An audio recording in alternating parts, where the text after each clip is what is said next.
இதனாலும் கர்த்தருடைய வார்த்தையை நம்முடைய இருதயத்துக்கு நேராய் பெற்றுக்கொள்ள திறந்திருப்போம். கர்த்தர் நம்முடைய இருதயத்தை வார்த்தையினால் நிரப்ப போதுமானவராக இருக்கிறார். இதனாலின் செய்தியின் கீழ் ஆலோசனையாய் கர்த்தர் கொடுக்கிற வார்த்தை, கொடியதை ஏற்றுக்கொண்டு என்னை கொடியாய் படர செய்கிற சிலுவையின் அன்பு. அல்லேலூயா.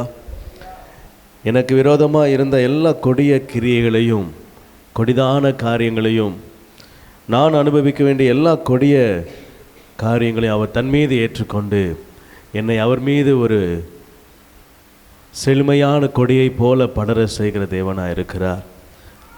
என்னுடைய பாவங்கள் செவேரென்று இருந்தாலும் அவைகள் மன்னிக்கக்கூடாதபடி இருந்தாலும் அவைகளை அவரால் மன்னிக்கப்பட்டது, அவருடைய இரத்தத்தினால் மன்னிக்கப்பட்டது. அது கொடியது தான், ஆனாலும் கர்த்தர் எனக்காய் எல்லாவற்றையும் செய்து முடித்தார். என்னை அவர் மீது கொடியாய் படரும்படியாய் இந்த நாளிலே ஆயத்தமாக்கி கொண்டிருக்கிறார். அல்லேலூயா.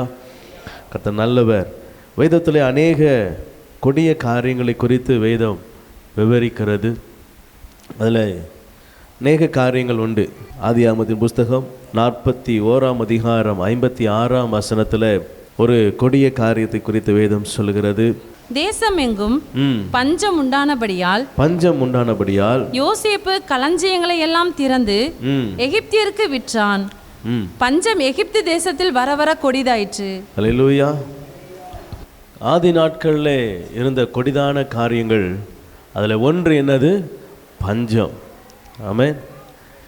சிலுவையில் கர்த்தர் தாகத்தோடு கூட தண்ணீர் வேண்டும் என்று சொல்லி தாகமாக இருக்கிறேன் என்று சொல்லுகிறார். அங்கே அவருக்கு தண்ணி இருந்தும் அது கொடுக்க முடியாமல் என்ன செய்கிறாங்க? காடியில் நினைத்து என்ன செய்தார்களாம்? கொடுத்தார்களாம். அல்லேலூயா. பஞ்சம் அந்த நாட்களில் கொடிய பஞ்சம் இல்லை, ஒன்றுமே இல்லை. ஆனால் சிலுவையில் இருந்தும் அவருக்கு அதை கொடுக்க முடியாதபடி அந்த தாகத்தோடவே அவர் என்ன செய்கிறார்? அவருடைய காரியங்களை அடுத்தடுத்து நிகழ்வுகள் நடந்து கொண்டு இருக்கிறதை காண்கிறோம். கவனிங்க, நான் ஒவ்வொன்றோடு கூட கம்பேர் பண்ண விரும்பலை. நான் சில காரியங்களை கம்பேர் பண்ணுவேன், சில காரியங்கள் அதோடு கூட நான் இணைப்பது இல்லை. கொடிய காரியம் அப்படின்னு சொல்லும் பொழுது பழைய ஏற்பாட்டில் நிறைய காரியங்களை குறித்து சொல்லப்படுது. ஆமாம். கொடியது அப்படின்னு வந்துட்டாலே ஆண்டவருக்கு பிரியமில்லாதது எல்லாமே அது கொடியது லிஸ்ட்டில் தான் வருது.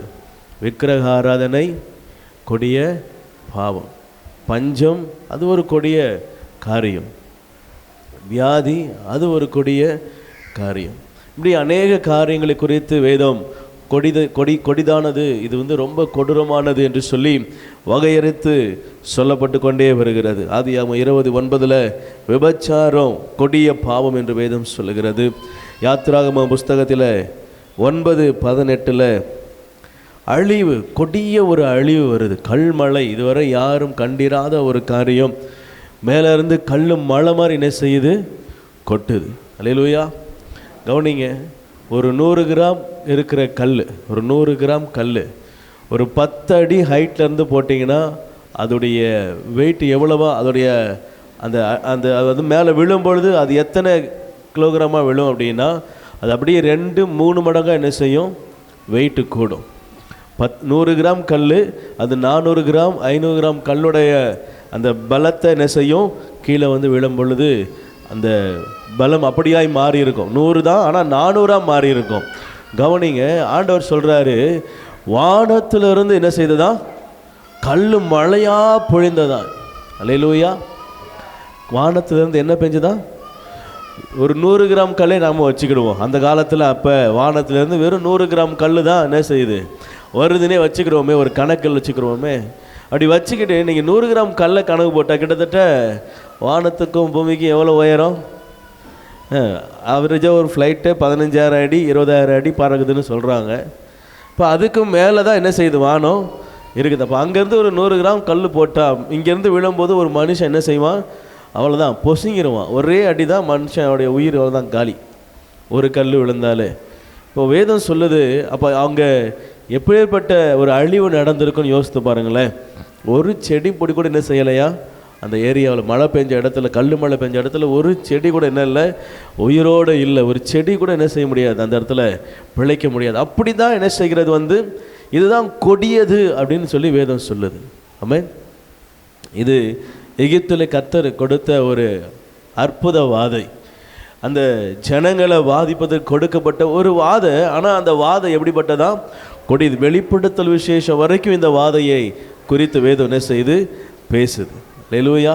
ஆமாம், யாத்திரை 9:18 சொல்லப்பட்ட காரியங்கள் வெளிப்படுத்தல் 16:21 அதே வசனத்தை, அதே காரியங்களை அது கொடியது என்று சொல்லி என்ன செய்கிறது, வேதம் சொல்லுகிறதா இருக்கிறது.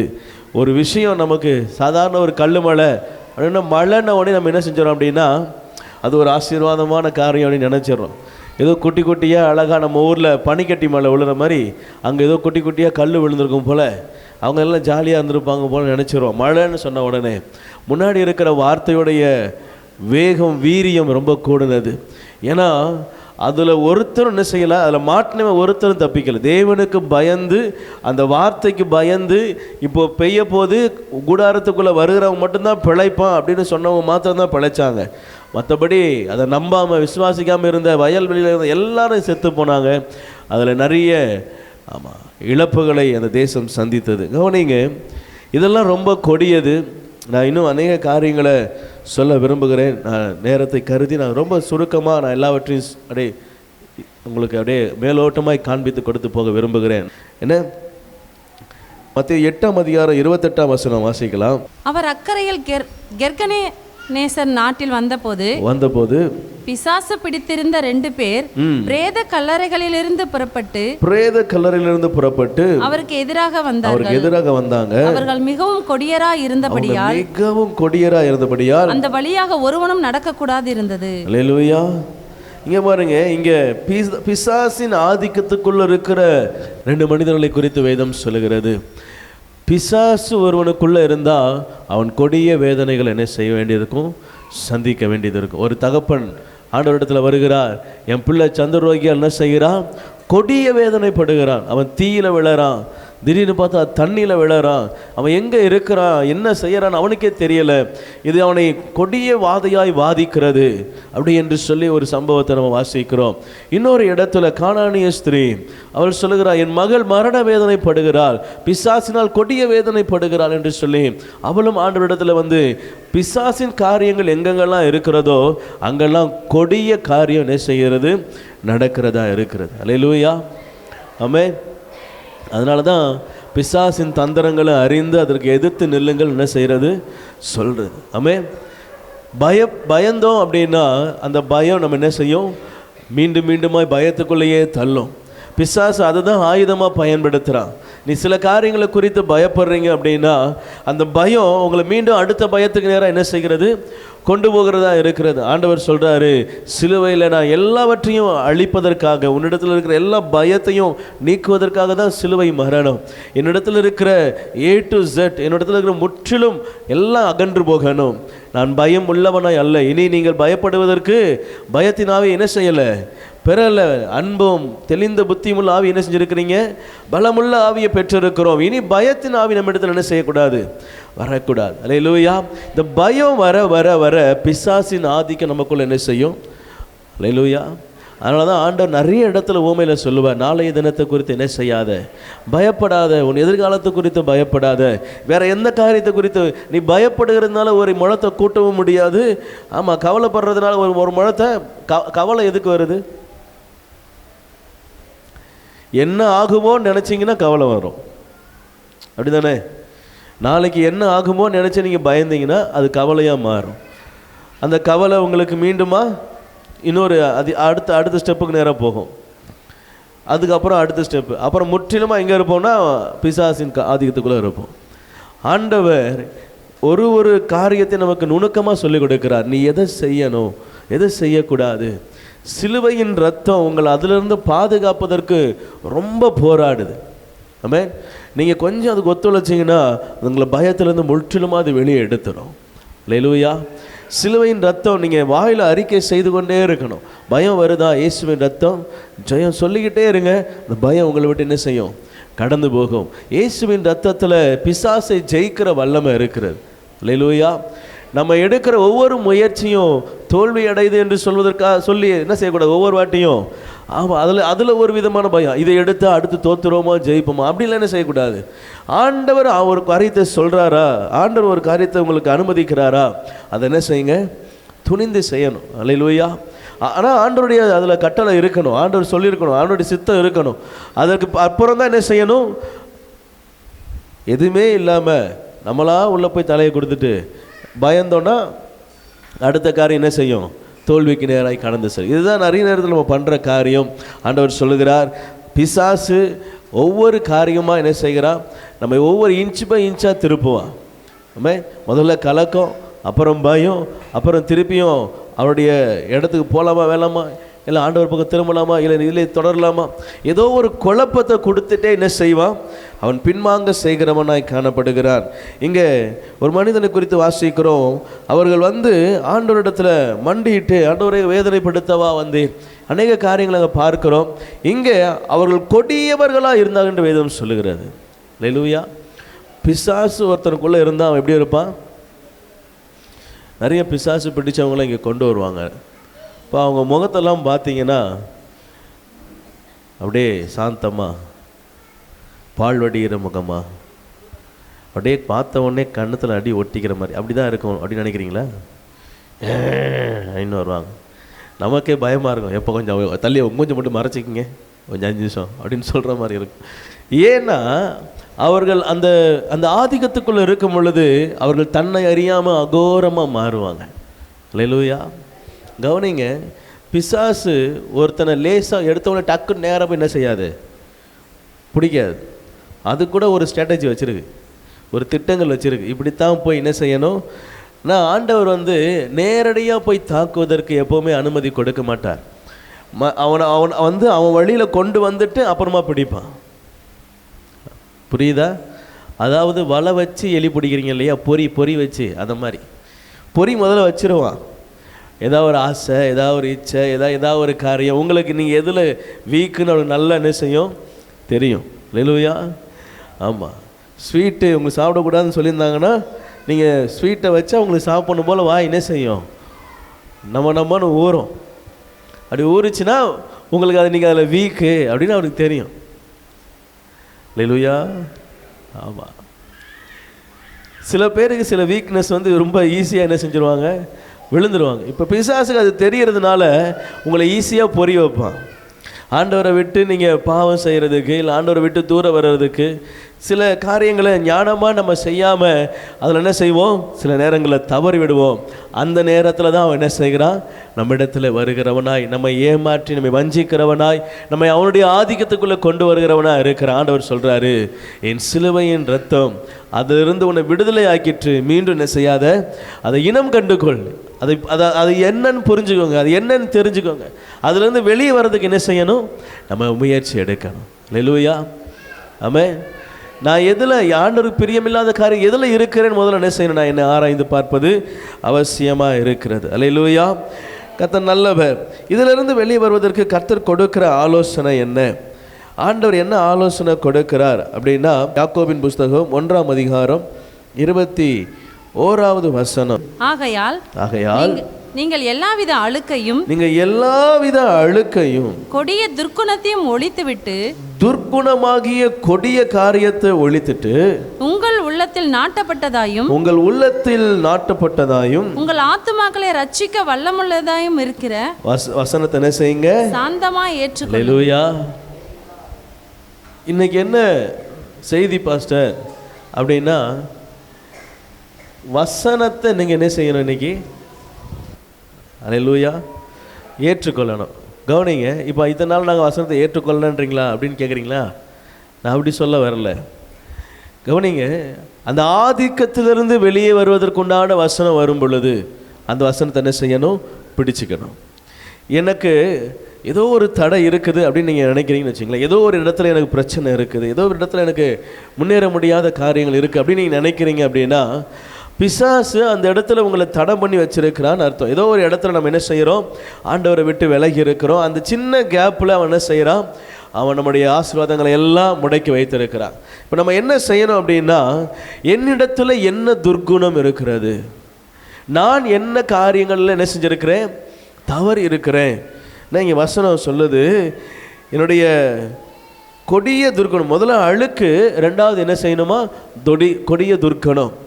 அழுக்கையும் இந்த துர்க்குணத்தையும் நான் என்னை விட்டு என்ன செய்யணும், அகற்றணும். அதை அகற்றணும் அப்படின்னா எனக்குள்ள என்ன வரணும்னா வசனம் வரணும். ஆமென். தேவனுடைய வார்த்தை எனக்குள்ள வந்தா அழுக்கு என்னை விட்டு வெளியே போகுது, துர்க்குணம் என்னை விட்டு என்ன செய்யுது, வெளியே போகுது. இது ரெண்டும் வெளியே போகிறதுக்கு வார்த்தை தான் முக்கியம், வார்த்தை தான் அவசியம்.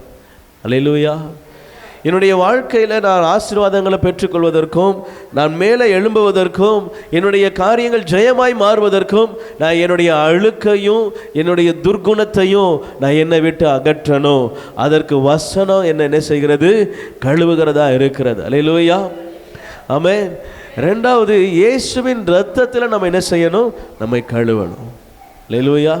உங்களை பார்த்து நீங்களே சொல்லணும், இயேசுவின் இரத்தத்தினால் என் ஆத்மாவை கழுவுகிறேன், இயேசுவின் இரத்தம் என்னுடைய சரீரத்தை கழுவுவதாக, இயேசுவின் இரத்தம் என்னுடைய ஆவிக்குரிய பரிசுத்த ஜீவியத்தை கழுவுவதாக அப்படின்னு நீங்கள் உங்களை நீங்களே என்ன செய்யணும், சுத்திகரிக்கணும். அல்லேலூயா. நான் இயேசுவின் தழும்புகளால் என்ன செய்கிறேன், சுகமாக இருக்கிறேன், இயேசுவின் ரத்தம் எனக்குள்ளே இருக்கிறது. நீங்கள் அதை உங்களை சுத்திகரிக்கிறதுக்கு வார்த்தைகள் என்ன செய்யுங்க, பயன்படுத்துவீர்கள் என்று சொன்னால் தினந்தோறும் உங்களை சுத்திகரித்து கொள்ளலாம். ஆண்டவர் சொல்கிறாரு, பிசாசின் ஆதிக்கம் உனக்குள்ளே வர முடியாது. ஆமென். வசனம் நெருப்புங்க. அந்த வசனம் உங்கள் வாயிலிருந்து, உங்கள் இருதயத்திலிருந்து, உங்கள் சிந்தையிலிருந்து புறப்பட்டு கொண்டே இருக்குமானா அந்த கங்கு எரிஞ்சிக்கிட்டே இருக்குன்னு அர்த்தம். அந்த கங்கு எரிஞ்சிக்கிட்டே இருக்கும் அப்படின்னா அங்கே பிசாசுக்கு வேலை இருக்காது. அல்லேலூயா. கர்த்தர் நல்லவர். ஆண்டவர் கொடுக்குற ஆலோசனை தான், உங்கள் அழுக்க துர்குணத்தை உங்களை விட்டு கழுவுகிற வசனத்தையும் இரத்தத்தையும் உங்களுக்குள்ள என்ன செய்யுங்க, ஆமாம் நீங்கள் எடுத்துக்கொள்ளணும். தினந்தோறும் அறிக்கை செய்யணும். கர்த்தர் உங்களை அப்படியாய் மாற்ற விரும்புகிறார். கவனிங்க, சங்கீதம் 20ஆம் அதிகாரம் 5ஆம் வசனத்தில், நாங்கள் உமது ரட்சிப்பினால் மகிழ்ந்து, நாங்கள் உங்கள் ரட்சிப்பினால் மகிழ்ந்து எங்கள் தேவனுடைய நாமத்திலே கொடியேற்றுவோம், எங்கள் தேவனுடைய நாமத்திலே கொடியேற்றுவோம். உமது வேண்டுதல்களை எல்லாம் கர்த்தர் நிறைவேற்றுவாராக. அல்லேலூயா. இங்கே வசனம் சொல்லுது, நான் எதில் மகிழுறேன் அப்படின்னா, அவர் என்னை ரட்சித்த ரட்சிப்புக்குள்ள என்ன செய்கிறேன், நான் மகிழுகிறவராக இருக்கிறேன். அல்லேலூயா. நீங்கள் உங்கள் ரட்சிப்பின் அனுபவத்தை கடைசியாக எப்போ நினச்சி பார்த்தீங்க? ரட்சிக்கப்பட்ட புதுசு அப்படின்னு சொல்லுவோம் இல்லையா, நான் இத்தனை வருஷத்தில், இத்தனாவது வருஷத்தில், இத்தனை வருஷத்துக்கு முன்னாடி இந்த இடத்துல இவங்க மூலியமா இப்படி ரட்சிக்கப்பட்டேன், இந்த வார்த்தையினை ஆண்டவருக்குள்ளே கொண்டு வந்தது அப்படின்னு நீங்கள் உங்களுக்கு ஒவ்வொருவருக்கும் ஒவ்வொரு ஸ்டோரி இருக்கும் இல்லையா, ஒவ்வொரு ஹிஸ்ட்ரி வச்சுருப்பீங்க. அந்த ஆரம்ப நாட்களை கொஞ்சம் அப்படியே நினச்சி பாருங்களேன். ஆண்டவர் ரட்சித்த நாளில் உங்களுடைய இருதயம், உங்கள் சிந்தை, உங்கள் எண்ணம் எப்படி இருந்தது? ஒருவேளை நம்ம ஏதாவது ஒரு பெரிய தேவையில் இருக்கும் பொழுது கர்த்தர் அற்புதங்களை செய்து என்ன செஞ்சிருக்கலாம், நம்ம அவருடைய சமூகத்தில் கொண்டு வந்திருக்கலாம். இல்லை ஏதோ ஒரு காரியங்களை நமக்கு வாய்க்க பண்ணியிருக்கலாம். அவர் நோக்கி பார்க்கும் பொழுது சுகத்தை கொடுத்துருக்கலாம். ஏதோ ஒரு காரியம் நம்ம வாழ்க்கையில் என்ன செஞ்சுருக்கலாம். அந்த ரட்சிப்பின் அனுபவத்துக்கு நேராக நம்மை இந்த டேர்னிங் பாயிண்ட்னு சொல்லுவாங்க பாருங்கள், உலகத்துக்கு பின்னாடி போயிட்டு இருந்த நம்ம அப்படியே ஆண்டவருக்கு பின்னாடி திரும்பின நாட்கள். அந்த நாட்களில் கர்த்தர் நம்ம கொடுத்த அபிஷேகத்தை, கர்த்தர் மேல் இருந்த நம்பிக்கையை, விசுவாசத்தை, இதெல்லாம் நீங்கள் கொஞ்சம் யோசித்து பாருங்களேன். அப்போ இருந்த விசுவாசம்லாம் அப்படியே ஆணித்தரமான விசுவாசமாக இருக்கும். அல்லேலூயா. இப்போ ஆணி கொஞ்சம் என்ன செய்யுது, லேசா அம்மா பிடுங்கிருச்சு. அப்பப்போ என்ன செய்யுது, அப்பப்போ ஆடுது. ஆண்டவர் அப்பப்போ அடித்து என்ன செய்கிறாரு, சரி பண்ணுறாரு. திருப்பி அப்பப்போ என்ன செய்யுது, ஆமாம் வேர் பற்றி என்ன செய்யலை, இப்போ நிற்க முடியலை. ஏன்னா சில நேரங்களில் வேர் என்ன செய்கிறது, அசைக்கப்படுது. பிசாசு தந்திரமாக ஏதாவது ஒரு காரியத்தை கொண்டு வந்து என்ன செய்கிறான், அசைக்கிறான். ஆண்டவர் பார்த்து சொல்லணும், என்ன வந்தாலும் எது நடந்தாலும் அப்பாவை ஸ்தோத்தரிப்பேன். அல்லேலூயா. உங்கள் இருதயம் அப்படி ஆண்டவர் சமூகத்தில் இருக்குமானா உங்களை எதுவும் அசைக்க முடியாது. கர்த்தர் சொல்கிறாருங்க, ரட்சிப்பினால் உங்கள் இருதயம் என்ன செய்யணுமா, களி கூறணும், உங்கள் இருதயம் மகிழணும். அல்லேலூயா. உங்கள் இருதயம் ஆண்டவர் சொந்த ரட்சிப்பை எண்ணி பார்க்க நீங்கள் ரட்சிப்பின் அனுபவத்தை நினைக்க உங்களுக்கு இப்போ இருக்கிற காரியங்கள்லாம் பெருசாக என்ன செய்யாது, தோணவே தோணாது. ஏன்னா நான் அப்படி இருக்கும்போதே என் ஆண்டவர் என்ன செஞ்சிட்டாரு, ரட்சித்துட்டார். இப்போ நான் அவர் பிள்ளையாக இருக்கிறேன் அப்படின்னு என்ன செய்ய மாட்டார், ஆண்டவர் வெட்ட மாட்டார். அல்லேலூயா. இந்த விசுவாசம் உங்களுக்குள்ள என்ன செய்யும், அப்போவும் இப்போவும் நீங்கள் கம்பேர் பண்ணி பார்த்தீங்கனாலே ஆண்டவர் என்னை உயர்த்துவார் நீங்கள் புரிஞ்சுக்கிடுவீங்க. அல்லேலூயா. ஆண்டவர் என்னை பாதுகாத்துவார், என்னை எப்படியாவது கொண்டு வந்துடுவார் என்ன செய்வீங்க, உங்கள் இருதயத்தில் நினைத்து கொள்வீங்க. உங்கள் இருதயம் அந்த விசுவாசத்துக்கு நேரம் உங்களை என்ன செய்யும், நடத்துகிறதா இருக்கும். ஆமென். கர்த்தர் நல்லவர். அதே சங்கீதம் 54ஆம் அதிகாரம் 3ஆம் வசனம். இது கர்த்தர் கொஞ்சம் கடினமாக தான் பேசுகிறாரு, ஆனாலும் கவனிங்க, நம்ம வாழ்க்கைக்கு ஆசீர்வாதமாக இருக்கும். 54:3. அந்நியர் எனக்கு விரோதமாய் எழும்புகிறார்கள், கொடியர் என் பிராணனை வாங்க தேடுகிறார்கள், தேவனை தங்களுக்கு முன்பாக நிறுத்தி நோக்கார்கள். அல்லேலூயா. இங்கே பாருங்க, இதில் வசனம் அழகாக கடைசியில் சங்கீதக்காரன் இப்படியா எழுதுறாரு, தேவனை முன்பதாக நிறுத்தி என்ன செய்ய மாட்டாங்களா, நோக்க மாட்டாங்க. அந்நியர் அவங்க யாருன்னா ஆண்டவர் அறிஞ்சவங்க தான், ஆண்டவரை தெரிந்து கொண்டவங்க தான், ஆண்டவர் சமூகத்தில் வந்தவர்கள் தான். ஆனால் எத்தனை முறை நம்ம ஆண்டவரை விட்டு தூரம் போனாலும் ஆண்டவர் நம்மளை தேடி வராருங்க. நம்ம தான் என்ன செய்யலைன்னா சில நேரங்களில் இந்த இருதயம் கடினத்தின் நிமித்தமாக என்ன செய்கிறோம், ஆண்டவருடைய இரத்தத்தை, ஆண்டவருடைய அன்பை அறிந்து கொள்ளாமல் பின்வாங்கி போகிறவராக இருக்கிறோம். இங்கே சங்கீதக்காரன் சொல்கிறான், என் தேவனே என் விண்ணப்பத்தை கேட்ட என் வாயின் வார்த்தைகளுக்கு செவி கொடும். அந்நியர் எனக்கு விரோதமாக என்ன செய்கிறாங்க, அவன் கொடியரின் பிராணனை வாங்க தேடுகிறார்கள், தேவனை முன்பதாக நிறுத்தி நோக்காமல் இருக்கிறாங்க. இதோ தேவன் எனக்கு சகாயர், ஆண்டவரின் ஆத்மாவை ஆதரிக்கிறோட இருக்கிறார். இவருடைய ஜெபமாக என்ன செய்கிறார், ஏறெடுக்கிறார். ஆனால் இந்த 3ஆம் வசனம் எனக்கு என்னவோ இருதயத்தை கொஞ்சம் யோசிக்க வைக்கிறது. தேவனை முன்பதாக நிறுத்தி இருக்கிற ஒரு கூட்டம் தான். இப்போ என்னை எதிர்க்கிறது யாருன்னு நினைப்பீங்க? இப்போ என்னை ஒருத்தர் எதிர்க்கிறாருன்னு வச்சுக்கோங்களேன். இப்போ நான் வளர்றது ஒருத்தருக்கு பிடிக்கல அப்படின்னா அது யாராக இருக்கும்? என் கூட உடனே ஊழியராக தான் என்ன செஞ்சுருப்பார், இருந்திருப்பார். இல்லை என்னோட கூட பழகிறவனாக இருப்பார், என்னோட கூட ரொம்ப நெருங்கினவராக தான் இருப்பார். ஏன் அவர் என்னை எதிர்க்கிறார்? ஏதோ ஒரு விதமான பொறாமை, இல்லை ஏதோ ஒரு விதமான எண்ணம் அவருக்கு, அவர் இருதயத்தில் ஏதோ ஒரு காரியம் என்ன செய்யுது.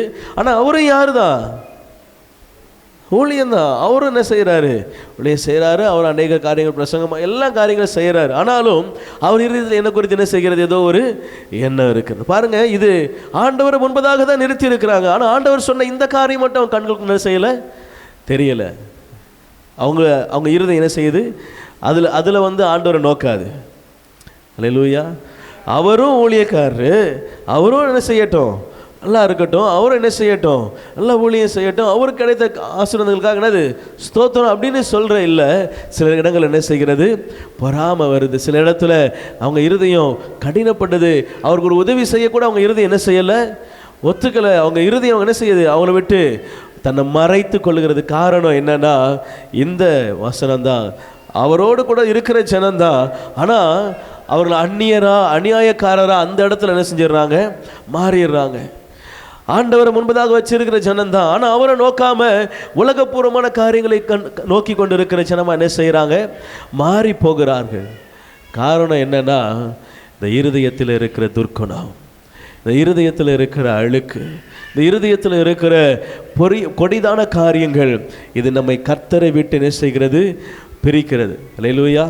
கவனிங்க, ஒரு சின்ன பொய் தானே, ஒரு சின்ன பொறாமை தானே, ஒரு சின்ன காரியம் தானே அப்படின்னு என்ன செய்யக்கூடாது, சிறு துளி தான் என்னவா மாறுதான், பெரு வெள்ளமாக மாறுதான். அதுதான் ஆண்டவர் சொல்கிறாரு, ஒரு இடத்துல சின்ன அழுக்கு கூட என்ன செய்யக்கூடாது, இருக்க விடக்கூடாது. இருந்த உடனே என்ன செஞ்சிடணும், அதை இயேசுவின் ரத்தத்தினாலே கழுவி சுத்திகரிப்பணும். அப்படி சுத்திகரிக்கும் பொழுதுதான் கர்த்தர் நம்முடைய வாழ்க்கையில் அவர் வைத்திருக்கிற திட்டங்களை நிறைவேற்றுகிறவராக இருக்கிறார். யோவான் 15:4-5-6 வசனம் வாசித்து முடிக்கலாம். என்னில் நிலைத்திருங்கள், என்னில் நிலைத்திருங்கள், நானும் உங்களில் நிலைத்திருப்பேன், நானும் உங்களில் நிலைத்திருப்பேன். கொடியானது திராட்சை செடியில் நிலைத்திராவிட்டால், கொடியானது திராட்சை செடியில் நிலைத்திராவிட்டால் அது தானாய் கனி கொடுக்க மாட்டாதது போல, தானாக கனி கொடுக்க மாட்டாதது போல, நீங்களும் என்னில் நிலைத்திராவிட்டால், நீங்களும் என்னில் நிலைத்திராவிட்டால் கனி கொடுக்க மாட்டீர்கள். நானே திராட்சை செடி, நானே திராட்சை செடி, நீங்கள் கொடிகள், நீங்கள் கொடிகள்.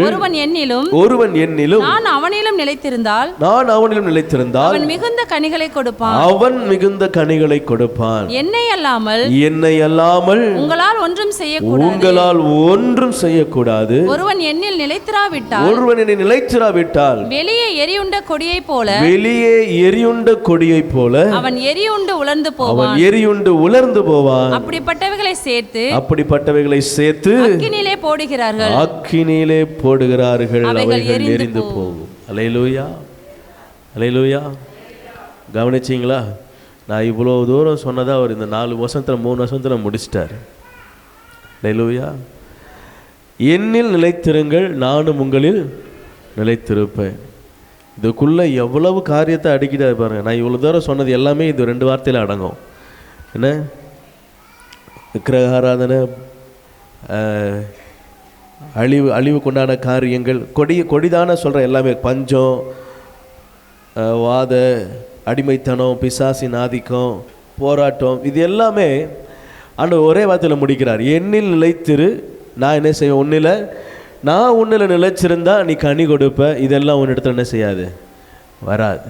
எது? பஞ்சம் வராது, விக்கிரகாரதனை வராது, அப்புறம் போராட்டம் வராது, கலக்கம் வராது, வியாதி வராது, வேறு எந்த காரியம் உன்னிடத்துல என்னில் நிலைத்திருந்தால் நானும் உன்னில் நிலைத்திருப்பேன். நான் உன்னை நிலைத்திருப்பேன், ஆனால் நீ என்ன செய்வேன், அதிக கனிகளை கொடுக்கிறவராக இருப்பேன். என்னில் நிலைத்திராவிட்டால் கனி கொடுக்க மாட்டீர்கள். ஒருவன் என்னிலும் நான் அவனிலும் நிலைத்திருந்தால் என்ன செய்வாங்களா, மிகுந்த கனிகளை அவன் என்ன செய்வான், கொடுப்பான். 6ஆம் வசனம் ஆண்டவர் தெளிவாக சொல்கிறாரு, ஒருவன் என்னை நிலைத்திராவிட்டால் வெளியே எரியுண்ட கொடியை போல் இருப்பான், அவன் எரியுண்டு உலர்ந்து போவான். அவனுடைய காரியங்கள் எங்கே போகுமா, அக்கினியினாலே அவன் எரிக்கப்பட்டு போகிறவனா இருக்கிறான். அது காஞ்சிரும், அதுக்கப்புறம் அது எரிக்கிறது தான் என்ன செய்வாங்க, ஆமாம், குப்பையாக கொண்டு போய் கொட்டுவாங்க.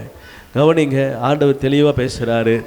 என்னிடத்துல இருக்கிற கொடிதானவைகளை அகற்றி அவர் என்னை கொடியாய் படர செய்யும்படியாய் விரும்புகிறார்.